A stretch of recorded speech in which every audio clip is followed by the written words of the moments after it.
Hello, my friends, and welcome to episode 15 of the $20orLESS podcast. We're recording live on June 7th, 2015. I'm your host, JD, aka Gaddock Teeg, and with me today, as always, is my co-host, Cosmic Engine. How you doing today, Cosmic? I'm good. Yeah, you got the face of a man who looks like he's having a good day. It's just part of being British. You just gotta sit there and either look grumpy or emotionless. It's kind of I always equate being British to being like a Vulcan, because we're just an emotionally repressed people. But when emotion does come out, it's usually grumpy, violent anger.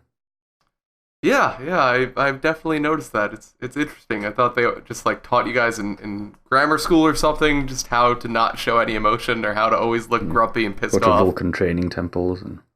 Yeah, I mean it's kind of like New York City. That there are a lot of people like that here too. That look in a perpetual state of pissed offness. Yeah. So what have you been playing this week, Cosmic? What's been getting you? I haven't been playing that much, and I started the week off feeling under the weather, so I played. What did I play?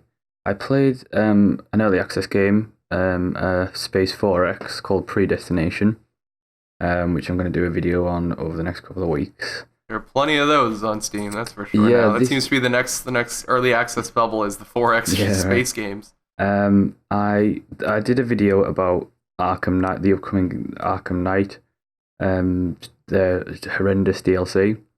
With all the pre-order stuff, and I did a video on that. So I actually, for the footage for that, I actually played Arkham City. And then I was just like, oh, do you know what? I haven't played Arkham City in a while, and I just fancied just sitting there playing something just a bit mindless, so I can just shut off and just beating up bad guys. Yep. So I went through. Kind of like my GTA 5. Yeah. So I went through and just completed that.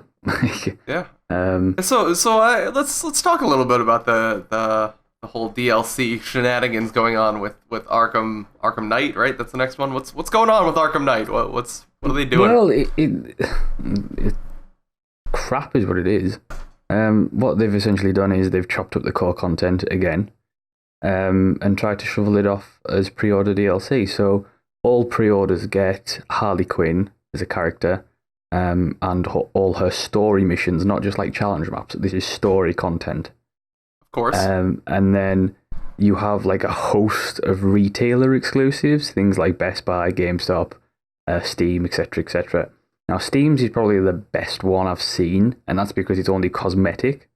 Mm-hmm. Whereas, like, if you go to Best Buy, they have actual game mechanics in there, so like multiple batarangs while gliding. Mm-hmm. So you won't be able to fire multiple batarangs while gliding if you don't buy it from Best Buy, which is just utterly. That's insane. Yeah, and then there is one, and I can't remember whose it is. I don't know if it's Walmart or GameStop's, but that is Red Hood, and that's like a retailer exclusive. The Red Hood character and his story missions, and that's. I'm 99% sure that was for GameStop because I saw a commercial for it on TV today. Yeah. So I'm almost certain that was GameStop. That's crazy. It's a bit nuts. It's like it's taken to the extreme. I mean, I hate pre-order DLC at the best of times because it's like I hate being forced to pre-order something just to get a complete game. But this just seems to be over the top. It's like with the retailer exclusives. I mean, retailers are so not relevant now. Yeah. And it's like I don't understand why they do this. Like it's because it's not DLC. It's not true DLC created after the game is finished and everything like that. They've took the core game and chopped bits up and siphoned it out, and I hate that like so much. And it's just, and at this point, it's that bad with Arkham Knight particularly that no matter where you get it from, no matter where you pre-order it from, no matter where you buy the game from, you are going to come away with an incomplete product, no matter what. No matter what. That's the worst part to me. Like I am willing to accept. I'm not happy about it. I am willing to accept some form of pre-order DLC at this point. I mean, I think it kind of comes with the territory. The Witcher is a great example of a game that didn't need it, doesn't need it, and they're doing great by their game. But obviously, that's the exception that proves the rule in big games these days, big $60 titles. So I'm willing to accept that that's something we're gonna get, and like it's not the best, but I'm okay with that. The retail specific stuff is where I really start getting upset with it. because, like you said, you can't get the complete game. Are you going to pre-order the game from 6 different people so that you can get... That's insane. That is absolutely crazy for developers or publishers. It's stupid, and it's... people have been saying, oh, well, they bring out a complete edition like a year on. Why should I have to wait for that? Why should I have to wait for that? There's no... It's totally anti-consumer. And it comes back to... Because, pre-orders are down across the board for major publishers. And I feel like this is their way of trying to get you to pre-order, but it's not the good way to try and get me to pre-order. Yeah. And it's like I say, it completely twists what DLC should be about, and DLC should be about developers creating content after the finished product to give players more of what they love to play, not let's take a core product, chop it up into 7 slices, and then put bits of content behind paywalls, because it's not, even Arkham City, I was revisiting their DLC when they originally released, and they had they had Nightwing, right? But Nightwing was DLC. Nightwing was just challenge maps, which was fine, but they did have Catwoman as a pre-order, and Catwoman is part of the main story, and that was a way. But Catwoman came not just as a pre-order. Catwoman came as a new. They implemented that specific scenario. Basically, you would get Catwoman if you bought the game new, regardless of what time you bought it. So it doesn't matter if you bought it pre-launch, after launch. You would get Catwoman if you bought a new copy. However, it wouldn't come with Catwoman if you bought the game used, because they were trying to stop people buying used games. The online codes. Yeah, right. The online pass. So that's fine, because I don't mind buying the game new.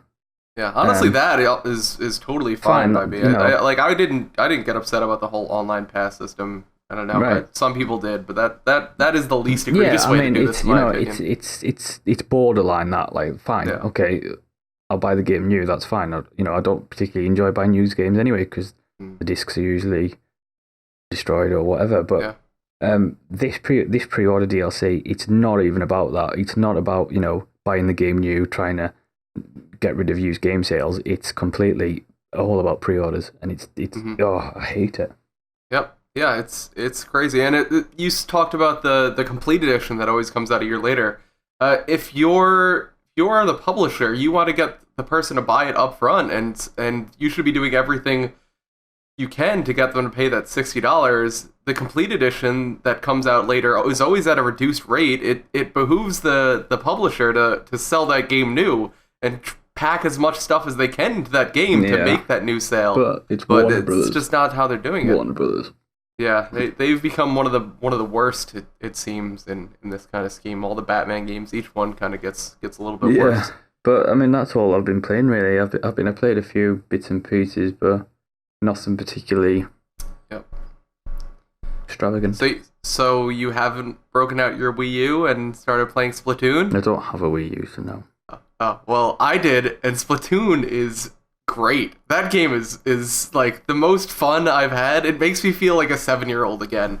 And I don't know, maybe that's a creepy thing to say, but playing that game makes me feel like a child. It's a wonderful experience. I heard a lot of good things about it. I read one article that the title was Splatoon, the family-friendly FPS that you didn't think you needed, or something like that. Yeah. And apparently it's really good. Yeah, I also saw another it was a meme, I think, on Reddit. It was Splatoon, made for 7-year-olds, played by 50-year-olds, and then they showed Call of Duty, and it was made for 35-year-olds, played by 7-year-olds. Right, yeah. So, yeah, that game, just the most fun I think I may have had in a game this year. Just pure joy, just colors and sounds and happiness. And that's something you don't get every day in video games these days. It's kind of a throwback. It feels like watching late 90s, early 2000s Nickelodeon episodes. It's that kind of kid-friendly nostalgia that really, really hits me hard. And the game at its core is a really well put together FPS. It's nice. The territory control, where instead of really going for kills, you're going for just painting as much territory as you can. So it's more like a tug of war, sort of like the old Tony Hawk. If you ever played that, they had like the paint mode where you did tricks and you had to get the most color of yours on the map. It's kind of like that, but in an FPS style. Yeah. It's nice. They put out also a King of the Hill style variant now, which is their ranked mode, which kind of shakes things up a little bit. The one critique a lot of people have had, and I kind of agree, is that there's only 6 maps right now. Right. And there's pretty good weapon variety, and there's pretty good, you have customizations, so you can wear all sorts of different, like, unique-looking items and shoes and hats and crazy things like that. No microtransactions, so you're not buying hats. It's all with in-game currency. They give you little perks and stuff. Although they do have amiibo-exclusive items, which some people have taken a lot of issue with. They also come... The amiibos unlock a challenge mode. There's 30 challenge maps for each amiibo, basically. So a lot of people have kind of been upset with that because of the amiibo shortage. There always seems to be. There was actually a truck. I think it was in the UK. Someone stole a truck filled with amiibos, which kind of speaks to the whole amiibo situation in a very perfect way. They'll all be up on eBay now, then. Yeah, exactly. But yeah, other than that, it's a fun experience. It's just enjoyable. And who would have ever predicted at the beginning of this year that the most fun I've had in a game would be an FPS made by Nintendo? Yeah, right. It's incredible. So good job on them. It's making me use the Wii U for something that isn't Virtual Console related, which is also a plus. So that was a good one. Check that one out if you are a Wii U owner, which you probably have already, honestly. If you have a Wii U, you're probably doing that. The other game I played this week was a Devolver Digital published game. You know, I love my Devolver Digital. And I played some Not a Hero, which is a very interesting game. You play several different mercenaries who are trying to get a person dressed up in a bunny costume elected for governor. And you do this by killing and blowing up their opponents' warehouses, destroying the mob. It's a fun. The best part of the game is the story. The gameplay is a little repetitive. It's a 2D side scroller. There's some cover mechanics and a couple different challenge variants where each map gives you a list of challenges to complete on top of just completing the map on its own, and you get graded by how well you do that. But it's fun. It's a fun experience. It's different. It's a Devolver Digital game. If you're a fan of Devolver Digital, you probably know that the games they put out are a little weird, and this follows suit. But yeah, other than that, I haven't really been playing much at all either. I've been spending a lot of time in Splatoon, and I've been playing a lot of Massive Chalice, which we'll talk about later in this episode. Let's go into some news here. So let's start off with a couple of announcements. We will discuss the XCOM 2 announcement first. So XCOM 2, the sequel to XCOM Enemy Unknown, is being released or being developed right now, and it was revealed this week. It will be coming out in November, which is pretty cool. It's a short turnaround. I love me a bit of XCOM. They announced that it'll be coming to PC only right now. They have discussed the possibility of bringing it to the next gen or current gen consoles, however you'd like to say it. But they're focusing on their PC development right now, which I think is a great thing. XCOM is a PC title through and through. So anything they could do to not be hampered by a controller, which definitely hurt. Well, I think previous games. It's definitely a case of.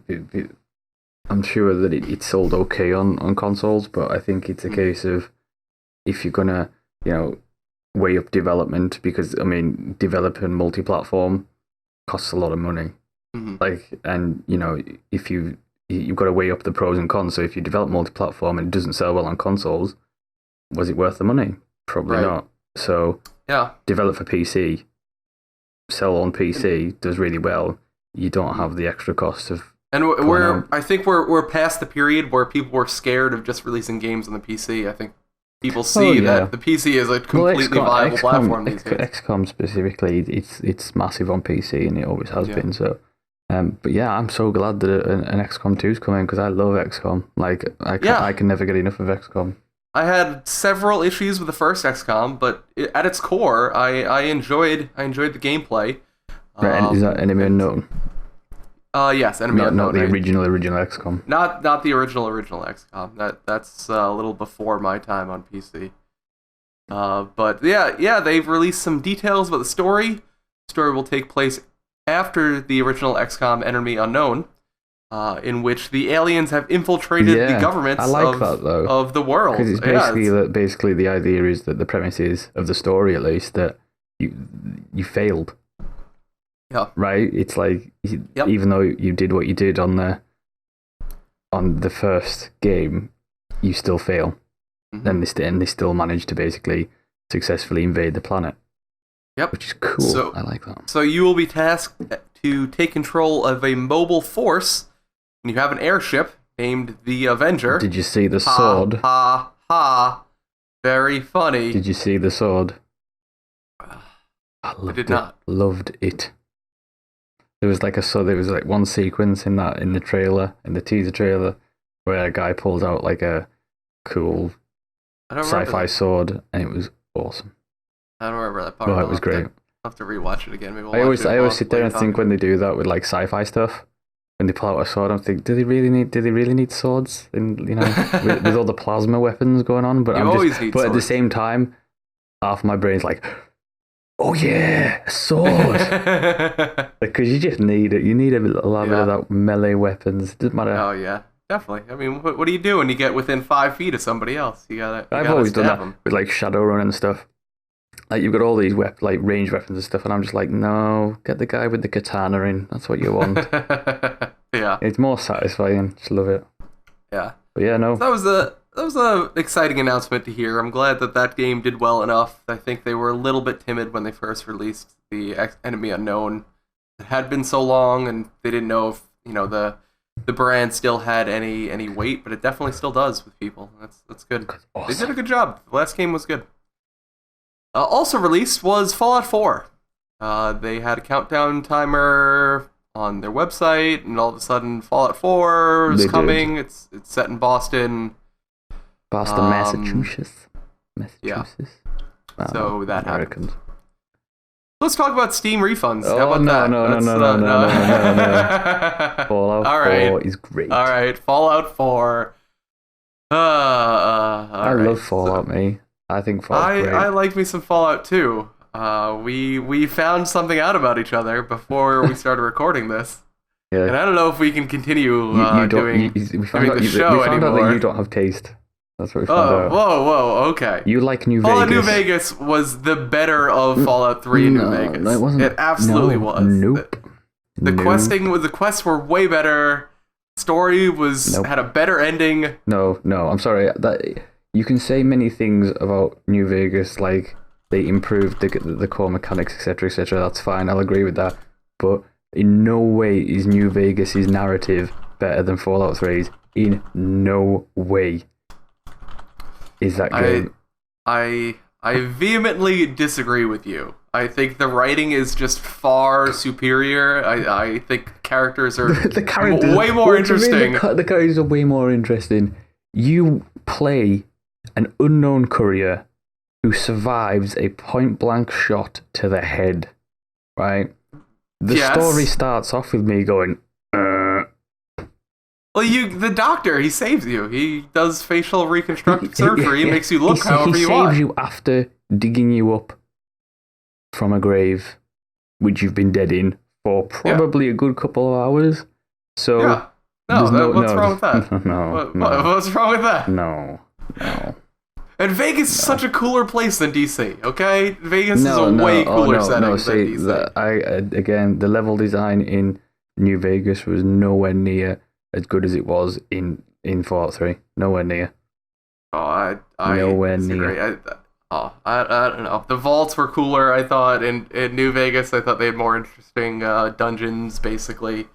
I don't think we'll ever... Oh, and Caesar's Army is great. That is a great faction. No. Yes, I absolutely. really didn't like New Vegas at all. They Like, look like Romans. They dress like like I Romans. say, I think New Vegas had like a lot of good points to it, and I hope that like Bethesda look at New Vegas in terms of its mechanics and go, we should have really done that originally, and we'll put that in Fallout 4, like, you know, like things like weapon add-ons and armor upgrades and stuff like that. I think that would be great, but please don't do anything in terms of narrative. Yeah, and please don't have a giant robot. The robot was cool. Washington. Now. The Patriot robot was Oh awesome. my god. That was Oh awesome. my god. The end of that game was Killing an those abomination. I was embarrassed playing through the last mission of that Operation game. Anchorage. Kill those commies. Can't have communists Actually, in America. I kind of the DLC. I'll give him that. The DLC in Fallout 3 was very good. It was much better than New Vegas is. I think it's on par with New Vegas. Couldn't have. No, because you had like the point lookout thing in Fallout 3. That was great. Like the swamp. That was very good. That stuff was like very that. good. But like, what did you have in New Steel was good. What did you have in Vegas? You had the little dungeon thing with the cards. Yeah, I don't remember any of the DLC from exactly. Vegas. Actually, it was unreal. It says it all. Yeah, that was very very unremarkable.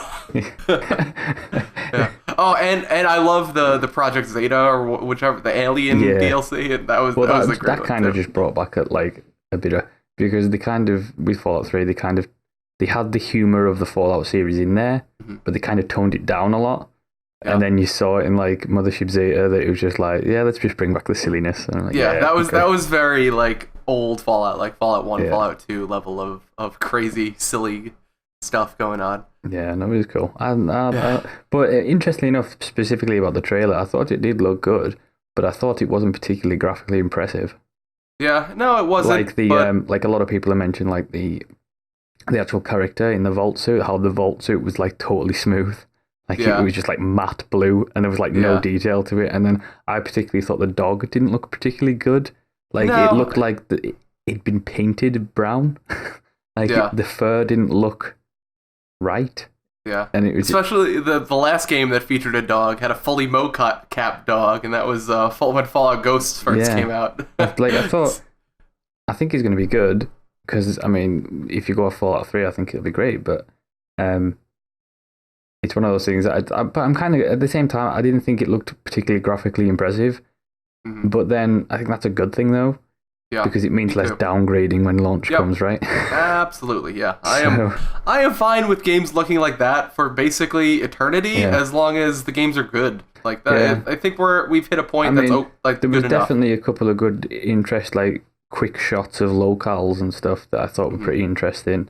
Like the big ship that looked pretty cool. Yeah, that was. So I'm kind of like I said, I'd like to see a bit more come E3. Because they said that most of the details are going to come E3, so I'm hoping they do a bit more of like maybe giving hints away about the story or some interest. Like I hope they do something interesting, like maybe interesting putting some new game mechanics or something. So I don't know. Yeah, I don't know. We'll see when it comes out. You know, E3 is coming pretty quickly. It's 2 weeks away at this point. Jeez, that's like nothing at all. Yeah. So it's we should have a lot more announcements. Hopefully, that's good to talk about, and a lot more details in some of these announcements that we've gotten. It'll be enjoyable. So let's move on. Now let's talk about what I mentioned briefly before you stopped me. Steam is now offering refunds. This is something that Steam has never really done previously. You could get refunds under very specific circumstances, and it was always up to the discretion of whoever was handling your case at Steam. And it was like pulling teeth trying to get a refund on anything for any reason on Steam. But now they are basically offering carte blanche refunds as long as you have had the game for under 2 weeks and have played less than 2 hours. Those are the two biggies. And the other one was on DLC if it like irreversibly changes your character. So basically anything that levels your character up to a max level or gives you infinite skill points, something like that. Is not eligible for refunds. But anything else basically is eligible for a full refund back to your credit card, not even Steam Wallet. Good. It goes right to your credit card and right back into your bank account. This is a great move and honestly a stunner when it came out of nowhere. Obviously with all Valve announcements, they do come out of nowhere, but this was this is great. Yeah, I mean it's one of the things that it's good for consumers, which I'm always happy for. Like it almost seems a little bit it's too late, I guess, because it's Mhm. like a lot of people have already been burnt massively by some of like the stuff on Steam. Um, but I think it will like go a long way to avoiding problems in the future, particularly with like stuff like exploitative early access games and stuff. Yep. Um, the one thing that I was concerned about is the time limit, where it says that you've had to play the games for under 2 hours or less. Because I feel like some indie games that could be exploited. Because there are a couple of indie games that like that are $5-10 that are really good indie games, and they're like whole campaign only lasts like 3 hours. Like we've played games on here that's like that lasted 3 or 4 hours, right? Yeah, Brothers easily could be completed in that time. Right, so I feel like that there's the opportunity there, I guess, to exploit that for some indie titles.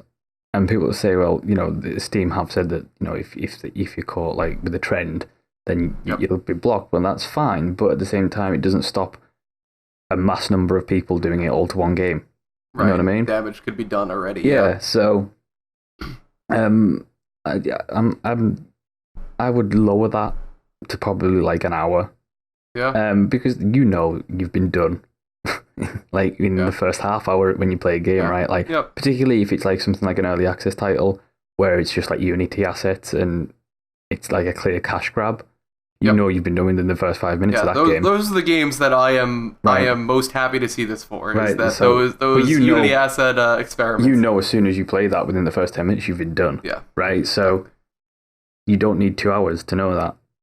And again, and again on the other side, on the flip side, you take something like a big AAA title that's like 60 hours long, and there's a game-breaking bug 30 hours in. It's not going to help you there either. Right. Because that's like well into the game. So it's a minor nibble, I guess.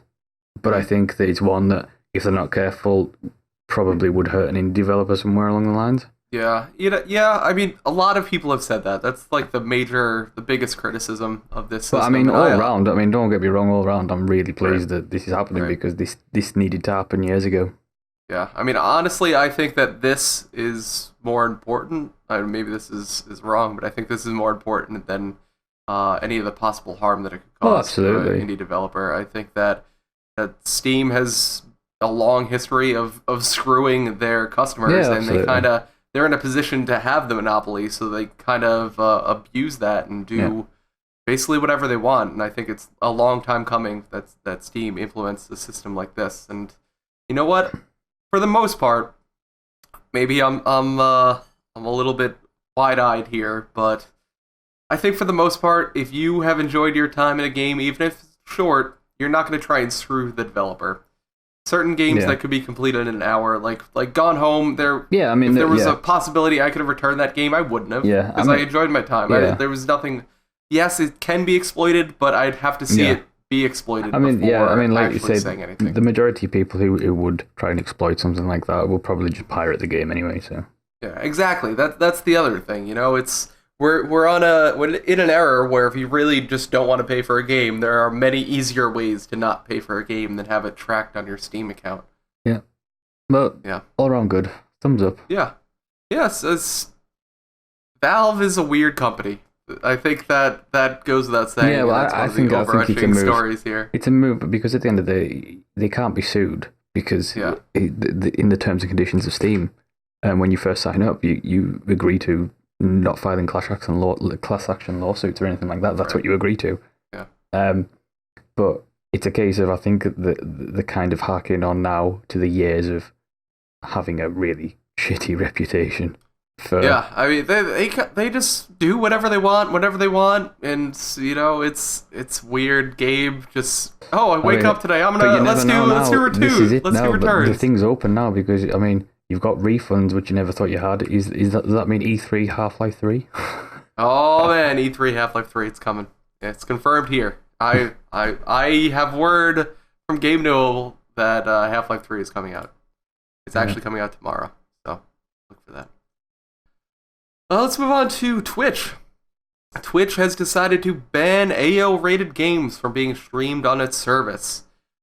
This, many people are saying, was for the game Hatred, which was a very highly publicized game, AO rated game. It's the murder simulator. Basically, you go on a spree killing with your character in that game, and Twitch didn't want any part of it. No. A lot of people speculate this was due to advertisers not wanting to put adverts onto AO rated games.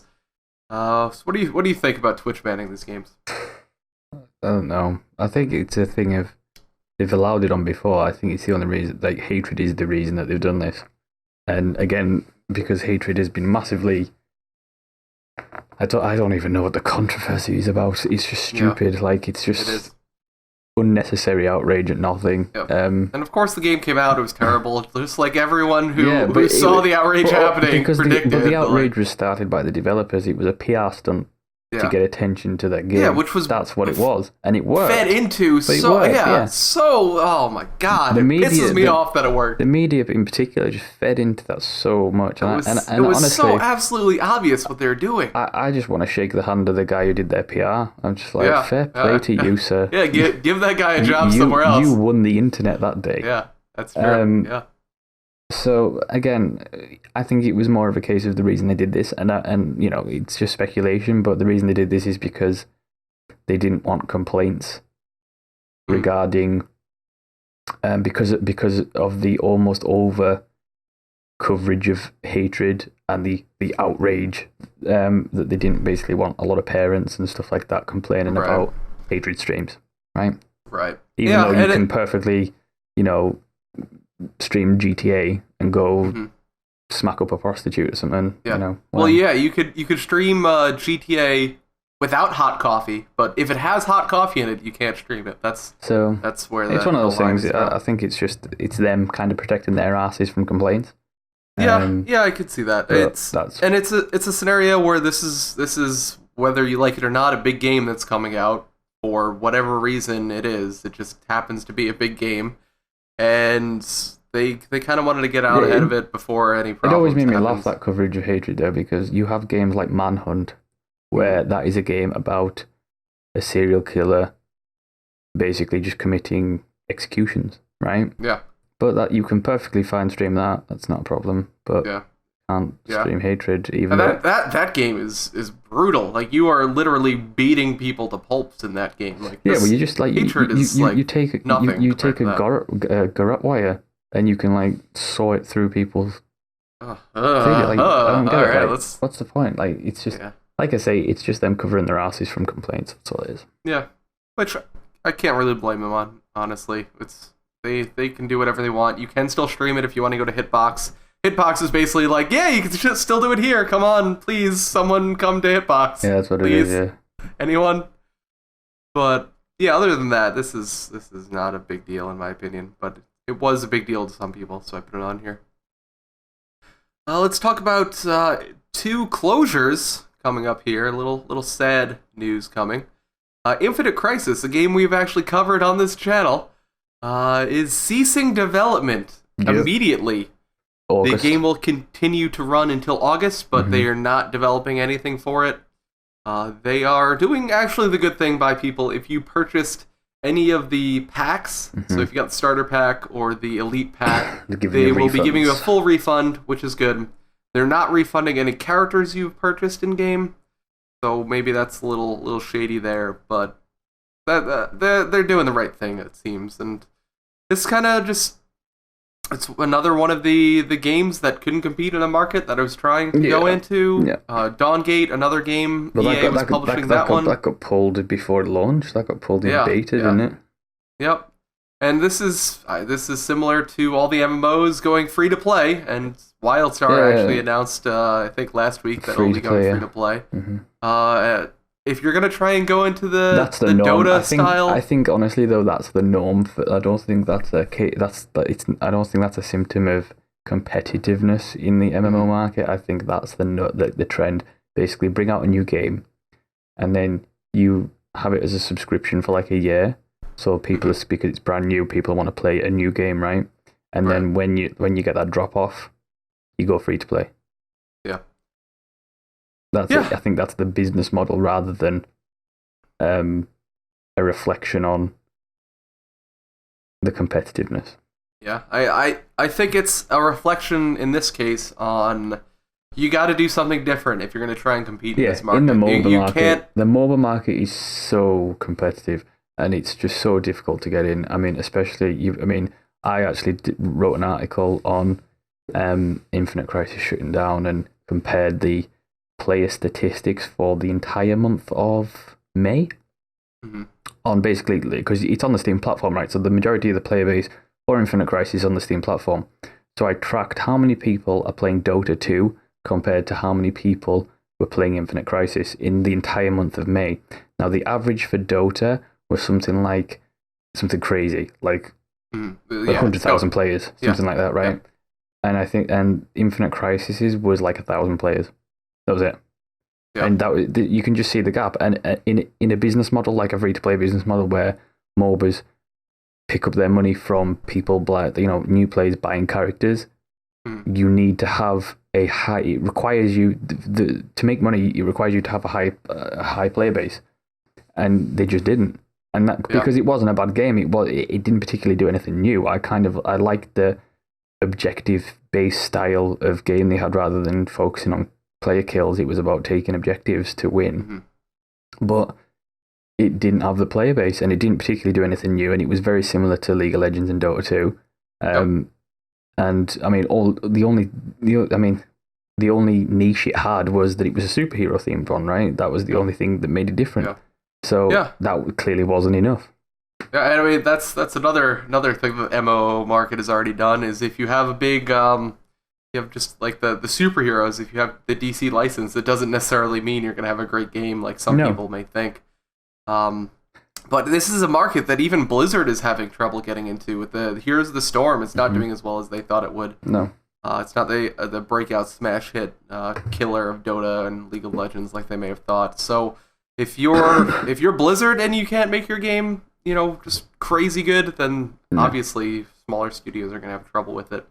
The other thing is it makes me wonder is it time for someone to come out with just a full-priced Dota-style game where you get all the characters, it's supported in the game future, so they add new heroes and characters, but it's really you buy in and you pay a full price and never have to purchase a hero or a skin. I think that's something that turns a lot of players off from playing the game. I think the difficulty with that is like similar to an MMO, you have running costs with a MOBA. Right. So it takes a lot of server power to put up a lot of matches, right? So it kind of, I don't see that business model working for the MOBA market just simply because the running costs that it would take. Right. Well, a game like Awesome Knots actually did something like that, where you paid, I think it was $10 to get into the game, and then I think all the characters were free in that game. I believe they were. And then they just released expansions every year. Basically like a free-to-play MMO would do, is you purchase the box and then you get all the content. I think that would actually be an interesting, I don't know if it would work, I'm not saying it would work, but I think it would be an interesting model. Yeah. I'd like to see a game try that, for like a bigger, not an Awesome Knots style game, which I really liked Awesome Knots. That was a fun game. I think they did a good job with that as a little cool, neat little MOBA there. So check out Awesome Knots on League of Legends, on Steam, not League of Legends. I think they just released an expansion. What was the other shutdown? The other shutdown was Desora. Online wannabe Steam, basically, yeah. They focused more on indie games. It's a name you may have heard, but probably never purchased anything from. It's certainly that's the case for me. I had it because there's a couple of games I reviewed way back when that were just solely on there. It was before Steam really opened up to indies, where it just had the green light system. And so people would, indie developers in particular, would use Desura to get the game out there, and then they would try and kind of use Desura as a launching platform to get greenlit. But again, it's not a platform. It wasn't used. Do you know what I mean? Because there was a lot of crap on Desura. I mean, you talk about Steam crap. It was very similar. It was just it was full of crap. Yep. So the places where you may have seen it, they did a couple of the early Humble bundles had Desura games, so you may want to download those because the services will be shutting down, and whether you'll be able to keep the games that you have up there or not That's still in question. So definitely download your games, anything you have from Desora. Other companies are giving players Steam codes basically for their Desura products, which is very nice of them, so that those players keep playing. But just do a quick sweep through your emails and stuff and see if you have anything there. Goes to show you though, digital libraries. Imagine if Steam shut down. I know that would be a fiasco and a half for sure. let's not talk about that dystopian future, because that would be a sad day for a lot of people. What if they had to shut down Steam so they could work on Half-Life 3? Maybe that's what they have to do. But I'm sure there's someone out there who would accept that trade, shut down Steam and get Half-Life 3. I don't think I could. Yeah, I wouldn't want to do that either. I don't even care about Half-Life 3. No, honestly, I don't care at all about Half-Life 3. That game could never come out, and I would be just fine with it. Yeah, well, to be honest, I wasn't a particular fan of Half-Life 2 or 1, so. Yeah, I liked the Half-Life games, but they weren't amazing. No, I didn't. Like they were fun. FPSs aren't my thing. Yeah, sometimes I don't understand how much love they get for the Half-Life series. Yeah, I don't get it, no. But whatever. All right, so let's move on to this week's Game of the Week, which is Massive Chalice, which was developed and published by Double Fine. This was a Kickstarter game, which I actually personally backed. So do Kickstarter, do Double Fine do anything else than Kickstarter? I know, I'm crazy. I Kickstarted a Double Fine game after the whole Broken Age debacle. Do they create any other type of game at the moment apart from Kickstarter games? It's been working well for them, I guess. Well. That's a matter of opinion. This is a tactical RPG, similar to an XCOM style game. It is. It's very, very similar to XCOM, isn't it? Yeah, it's more in the medieval style, though, sort of Game of Thrones-ish, which we'll discuss a little bit how that happens in a little bit. You can check out the website, and you can also see where you can purchase on Steam and GOG. The links are in the description.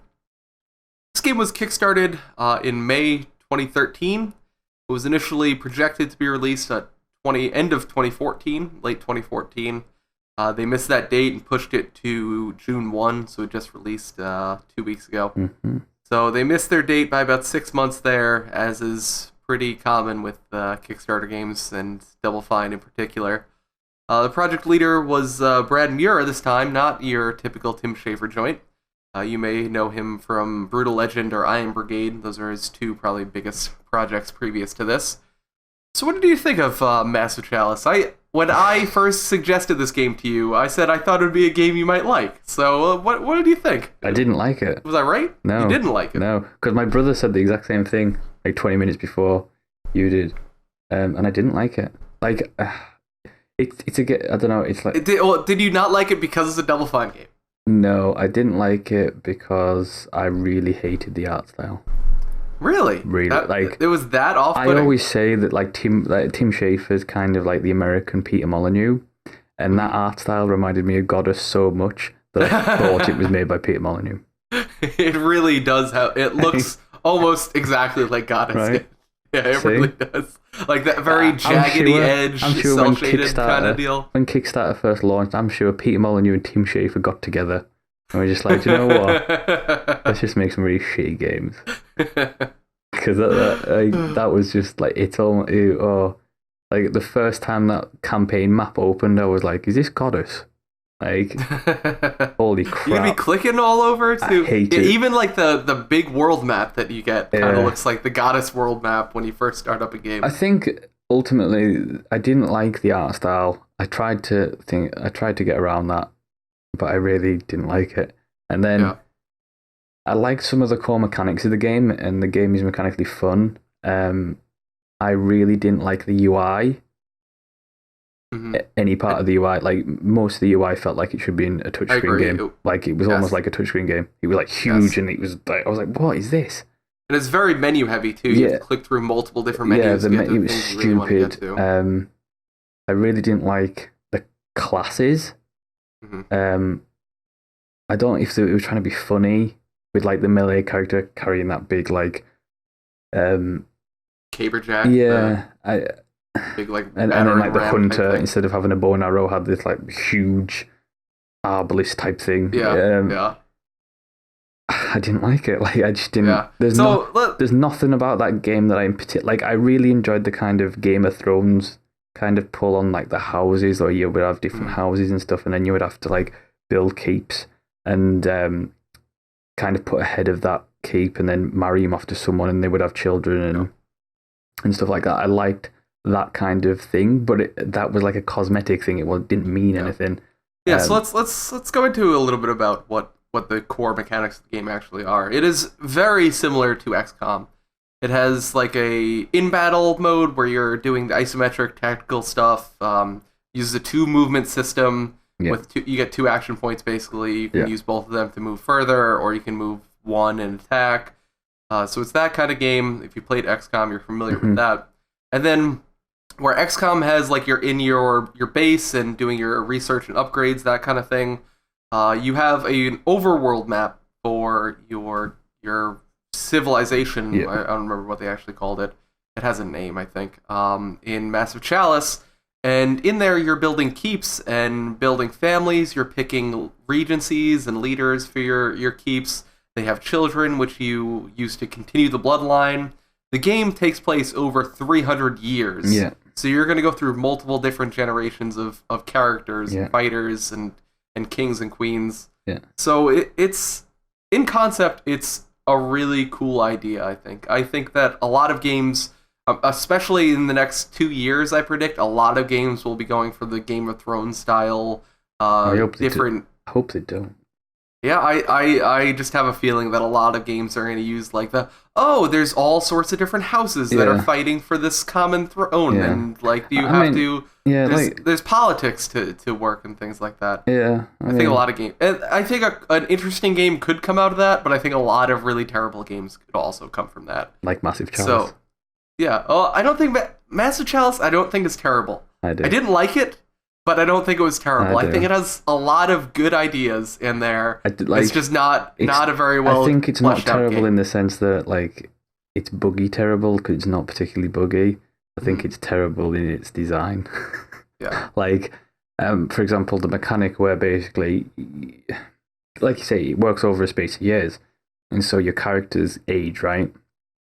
So one of the most frustrating things for me was finally building up the character to like level 4, which doesn't sound like a lot, but actually it is. Yeah. And then dying straight away because he's 65, right? That was really irritating. And another major mechanic that really irritated me was the fact that when enemies hit you, they basically have a chance to take away XP if they get a true hit. And then so basically you'll gain a level by killing an enemy, and then one enemy will shoot you. Those are the specific kinds of enemies. Yeah. The Spectre ghost-like things. And then they take away XP. Yeah, and then your level will drop right back down. Yeah. That infuriated me. Yeah. There's also an enemy type that adds age to your characters, which I think was even worse. Like those are 2 mechanics that would have been in like first edition Dungeons and Dragons. Like when you I don't know if you're a Dungeons and Dragons fan, but when you go back and read the original Dungeons and Dragons like manual, they had some of the most infuriating mechanics in there. Yeah. I feel like it just sound like those. Like I feel like things that do not exist anymore. There's just so many irritating mechanics in there. Yeah. And it's like I feel like they've tried too hard to be a little bit different. Mm-hmm.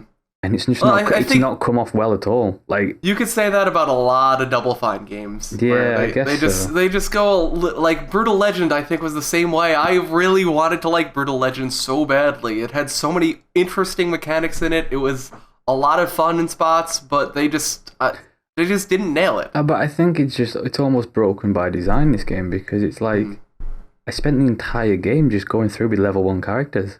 Yeah, and then being beat every time, because every time I would level up a character, they either got shot in battle and leveled back down, or I would actually finally build up a character like to enough levels, and then it was time for them to die because they were that old.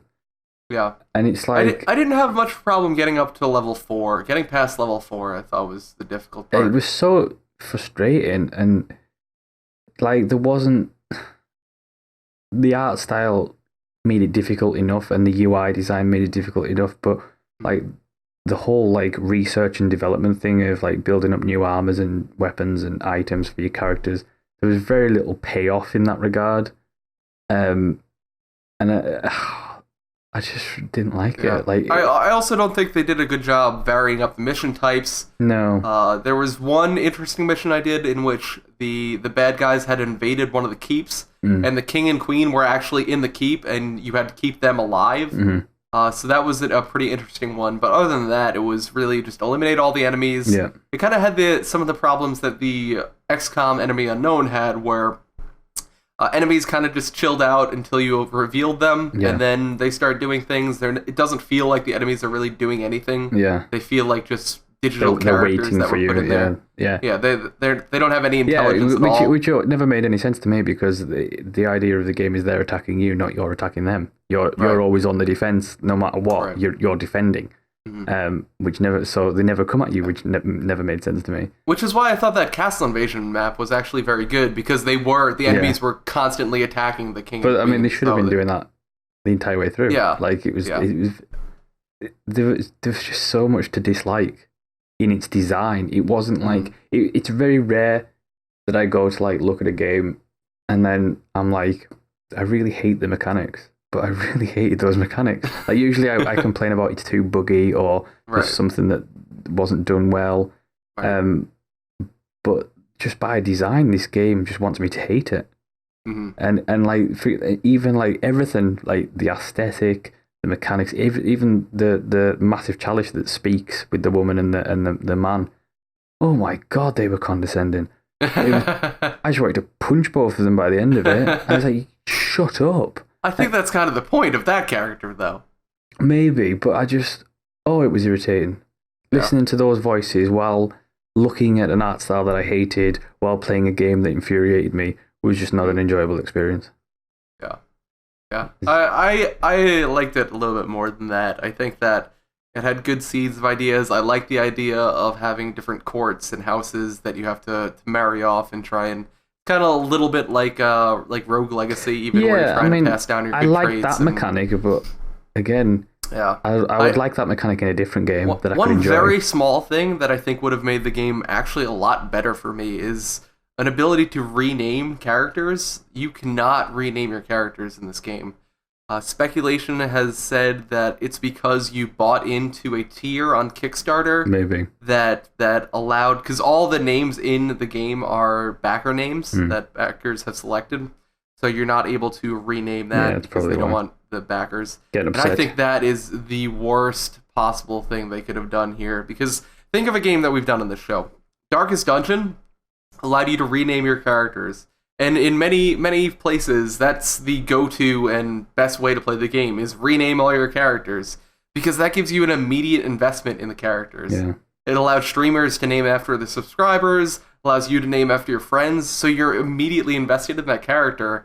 And that's something I think that was sorely missing from this game. Because a lot of the names are kind of like generic, old, like kind of Nordic type names, and they all kind of blend together. I forget who's who, and I don't really care about anyone. And I think that should be the real important part of when you have a game like this. You really want to care about your houses. It was very much to the point where like I didn't care about any of my characters because they were either always dying, or like you didn't get to have them long enough because of like how quickly time goes in the game. Like 4 or 5 turns of nothing really happening on the main campaign, on the main map, and then your character goes from like 17 to 60. Like, so you don't get any, like, at least with XCOM, you had that team, and you actually cared when one of those team members died, because you'd been through like 10 missions together, right?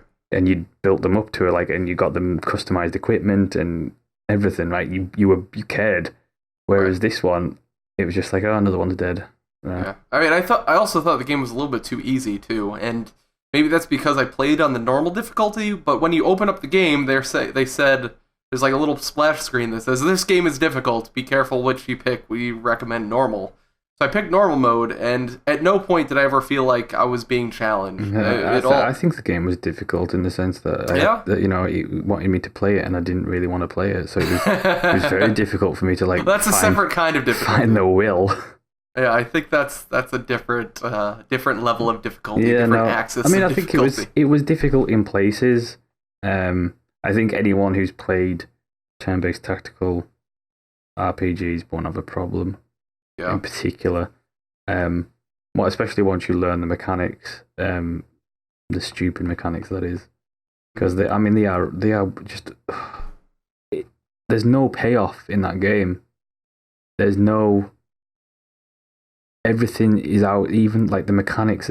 Everything is out to try and get you down in a sense, like because it's like hits take away XP or hits put age on or something like ever. There's never any payoff. It's just always irritating stuff happening. Even when like you have events on the campaign screen where like one of your two houses are bickering and you get to make a choice of what happens. And usually, no matter what choice you make, it's a crappy outcome. Yeah, like, absolutely. And Yeah, it's I would thought that was frustrating. just me. I thought I was picking the wrong thing every No, time. it's like I think I've done like the same one because I've restarted a couple of times. I've done the same choice like 3 times, answered all 3 different ways, and it was always a crappy outcome. Yeah, And it was just like it's just frustrating. Pathetic. It's just frustrating.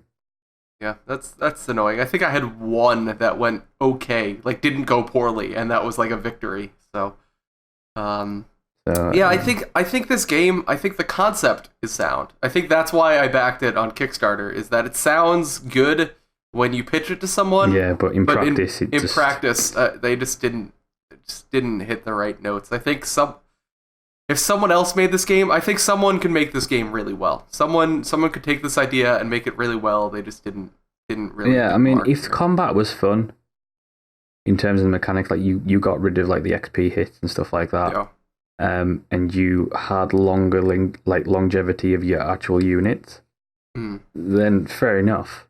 But one thing I did really like actually is the relic system.